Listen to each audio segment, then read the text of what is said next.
जी, आपको बहुत स्वागत है आज के इस कार्यक्रम में। तो मनीष जी, अगर हम बात करें महिलाओं की सुरक्षा पे कि जब से 2017 से पहले और 2017 के बाद जब से भाजपा सरकार आ चुकी है प्रदेश में, तब से आपका क्या कहना है कि महिलाओं की सुरक्षा को लेकर क्या कार्य किए गए हैं, क्या बदलाव आपकी नजर में आए? हमारे से पूर्व वक्ता आदरणीय हेमंत तिवारी जी बोल रहे थे कि आंकड़ों पे नहीं जाना चाहिए, परसेप्शन पे आप जाइए। जो जनता का यूपी में जनता का परसेप्शन है सरकार के प्रति कि लॉ एंड ऑर्डर की स्थिति बेहतर हुई है, वो केवल महिला अपराध नहीं, दूसरे जो संगठित अपराध थे, जो एक माफिया शब्द पहले की सरकारों में बहुत आम हो गया था कि हर व्यक्ति के आगे छोटा सा अपराधी होता था, 4 अपराध के बाद उसके नाम के आगे माफिया लग जाता था, उसके क्षेत्र में वसूली बढ़ जाती थी। तो माफिया शब्द ही अब खत्म करती जा रही सरकार। लोग माफिया नाम जोड़ने से ही कांपने लगे हैं। जैसे पहले होता था कि यूपी में इंडस्ट्रियलिस्ट आने से घबराता था कि लॉ एंड ऑर्डर की स्थिति इतनी खराब है, हम उद्योग लगाने के लिए यूपी नहीं जाएंगे, वो दूसरे प्रदेशों का रुख करता था। अब वो अपराधी कांप रहे हैं यूपी में आने से। यही के अपराधी जो दूसरी जेलों में बंद हैं, अभी साबरमती जेल में जो सज्जन बंद हैं, माफिया अतीक अहमद, उनको सरकार लाने की प्रयास कर रही है कि यूपी में लाया जाए, उनसे पूछताछ करनी है। पिछले महीने जो प्रयागराज में घटना हुई है उस संबंध में अब वो कह रहे हैं कि हमको यूपी नहीं आना है। तो ये चेंज आया है 2017 से और 2023 में। जो यूपी में भाजपा की सरकार है उसने जो कमाया है लॉ एंड ऑर्डर के मुद्दे पे, ये चेंज बहुत अहम है और जनता इसका जो है बिल्कुल तहे दिल से स्वागत कर रही है। महिलाओं में, बच्चियों में, आम नागरिकों में इसके प्रति, सरकार के प्रति जो भावना है कि इन्होंने जीरो टॉलरेंस की नीति अपनाई है। एक दो घटनाएं हुई हैं, उस पर सरकार, आज 1 महीना हो रहा है प्रयागराज की घटना को, 24 फरवरी को घटना हुई थी, आज हम लोग 23 मार्च में बैठे हैं, ठीक 1 महीने बाद कुछ कार्रवाई हुई, लेकिन जो बड़ी कार्रवाई अभी होनी अपेक्षित है, बाकी है। हमें इंतजार करना चाहिए, सरकार उस दिशा में जरूर कदम बढ़ाएगी और विश्वास जनता का कायम रखेगी।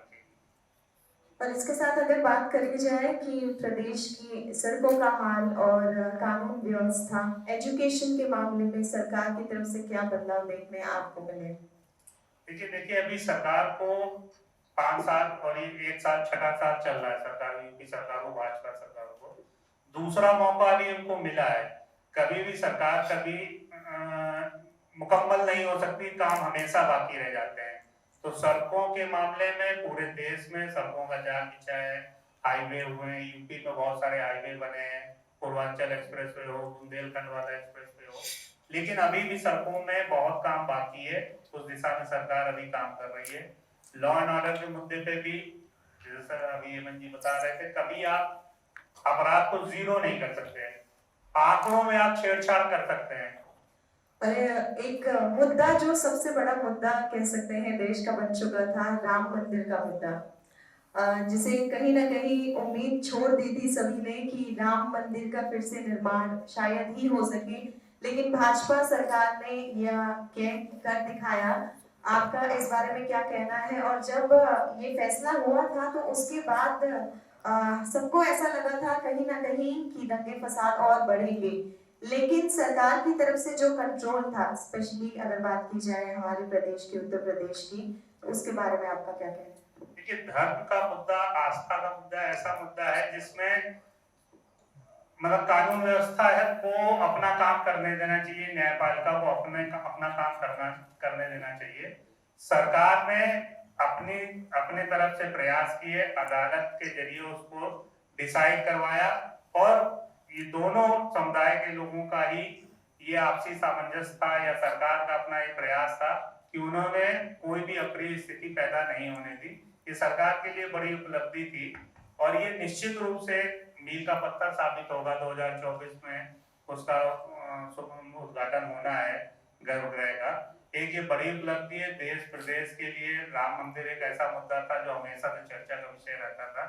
भाजपा ने इसका निस्तारण करा के कोर्ट के जरिए दोनों समुदाय की सहमति से उसका निस्तारण कराया। निश्चित रूप से भाजपा को इसका फायदा भी मिलेगा। एक मेरा सवाल मनीष जी के साथ है, क्योंकि हमारे साथ अन्य जर्नलिस्ट भी हैं तो हमें उनके भी लोगों के पास अपनी बात पहुंचानी। मनीष मिश्रा जी, एक खास सोच, क्योंकि आप तमाम अखबारों के संपादक रहे हैं, मैं कह सकता हूँ कि इस देश में जितने भी बड़े अखबार हैं, दैनिक जागरण, हिंदुस्तान, अमर उजाला, और आप उत्तर प्रदेश के ऑलमोस्ट गोरखपुर से लेकर के पश्चिम उत्तर प्रदेश में और लखनऊ में हमेशा आपने अपनी पत्रकारिता में आप रहे हैं, हमेशा आज भी आप पत्रकारिता जगत पे दिग्गज पत्रकारों में आपकी गिनती है। एक सवाल मेरा खास तौर से है, क्योंकि अभी हेमंत तिवारी जी ने एक बात रखी कि अभी ब्यूरोक्रेटिक समस्याएं कुछ हैं। मेरा सवाल ये है आपसे कि क्या जो अधिकारी जो पहले सरकारों में जो एसएसपी होते थे, डीआईजी होते थे, ये जो कमिश्नरेट सिस्टम बनाया गया है खास तौर से, इस कमिश्नरेट सिस्टम को कितना बेहतर मानते हैं आप पुलिसिंग जो पुरानी पहले जो पुलिसिंग हुई थी उसको लेकर, जो एसएसपी जो कल्चर था और अब जो कमिश्नरेट कल्चर, इसमें क्या आप इसको बेहतर मानते हैं, क्या मानते हैं, इसके बारे में हमें दर्शकों को बताएं। निश्चित रूप से कानून व्यवस्था की दिशा में एक ये अच्छा कदम है। कमिश्नरेट सिस्टम आने के बाद मजिस्ट्रेरी जो पावर है वो पुलिस को मिली है। पुलिस में जो काम अटकते थे मजिस्ट्रेट के चक्कर में कि आप एक बार पुलिस के पास जाइए, दूसरी बार आप मजिस्ट्रेट के पास जाइए, तो वो सिस्टम थोड़ा बेहतर हुआ है। अब एक जिले में पहले एक आईपीएस होता था, अब 10-10, 15-15 आईपीएस हैं, तो उनके पास आप अपनी बात, एक अफसर नहीं मिल रहा है तो आप दूसरे के पास जा सकते हैं। तो कमिश्नरेट सिस्टम आने के बाद थोड़ा तो बदलाव हुआ है। अभी बहुत कुछ उसमें अपेक्षाएं हैं, उसमें सुधार की गुंजाइश अभी बहुत है। खास तौर से जो भी जिलों में कमिश्नरेट सिस्टम जहां लागू है, वहां पे कमिश्नर को निचले स्तर के अपने अधिकारियों से लगातार कोऑर्डिनेट बेहतर करना होगा, उनको पब्लिक की डीलिंग बढ़ानी होगी। मैं भी जैसे रास्ते में था तो नवल जी से चर्चा भी कर रहा था कि पहले एक जिले में एसएसपी होता था तो हर आदमी एसएसपी के पास जाके अपनी बात कहता था। अब उसको कमिश्नरेट सिस्टम आने के बाद कमिश्नर के पास जाने की जरूरत नहीं है, या कमिश्नर उनके लिए उपलब्ध भी नहीं है। बाकी अधिकारी इतने सारे बीच में है कि वो आपकी समस्या का निस्तारण कर देंगे, और सब सीनियर लेवल के हैं। पहले एसएसपी जो है एसएसपी स्तर का ही अधिकारी जिले का प्रमुख होता था, अब एडीजी स्तर का अधिकारी या आईजी स्तर का अधिकारी कमिश्नरेट में पुलिस प्रमुख बन करके बैठा है। तो आपकी समस्या को बेहतर तरीके से समझ पा रहे हैं, आपकी समस्या का समय रहते निस्तारण कर पा रहे हैं।